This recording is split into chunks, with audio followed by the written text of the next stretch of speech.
আজকের ইরাকের মাটি থেকে ইসরায়েলের সাথে যুদ্ধ চলছে। কত মুসলমানের বাচ্চা ওই ইরানকে বলছে এরা মুসলমান, আর তাদেরকে নিয়ে শত শত স্ট্যাটাস ছাড়ছে। বলেন আপনি সাপোর্ট করলেন না? আপনি অভিশপ্ত নন? আপনি জানেন ওই ইরানকে? ইরান যদি আজকে আপনাকে দেখতে পাই ওই ইরানের মাটিতে, তাহলে আপনাকে কচু কাটা করবে। হাজার হাজার সুন্নিদেরকে, হাজার হাজার মুসলমানকে, হাজার হাজার সুন্নিদেরকে, হাজার হাজার মুসলমানকে ওই ইরানের মাটিতে, ইরাকের মাটিতে হত্যা করে ছড়া। তাই ইমামগণ বলছেন, পৃথিবীর মানুষ তোমরা জেনে রাখো, ইহুদি খ্রিস্টান মুসলমানের যত ক্ষতি করেছে, ইহুদি খ্রিস্টান এই মুসলমানের যত ক্ষতি করেছে, ইহুদি খ্রিস্টান এই মুসলমানের যত ক্ষতি করেছে, তার চাইতে শত শত গুণ বেশি ক্ষতি করেছে ওই ইরানের শিয়ারা, ওই ইরাকের মাটির শিয়ারা। শিয়ারা যত ক্ষতি করেছে ইসলামের, আর কোন জাতি ইসলামের এত ক্ষতি করেনি।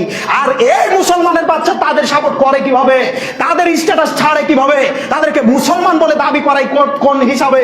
আমি কোনো হিসাব দেখতে পাই না। অতএব সম্মানিত দিনী ভাই, আপনাদেরকে অনুরোধ করে বলে যাচ্ছি, শিয়াদের ওই স্ট্যাটাস ছাড়া তো বহু দূরের কথা, তাদের কথা কোনো সময় নিজের মনে গেঁথে নিয়ে তাদেরকে সাপোর্ট করিয়েন না।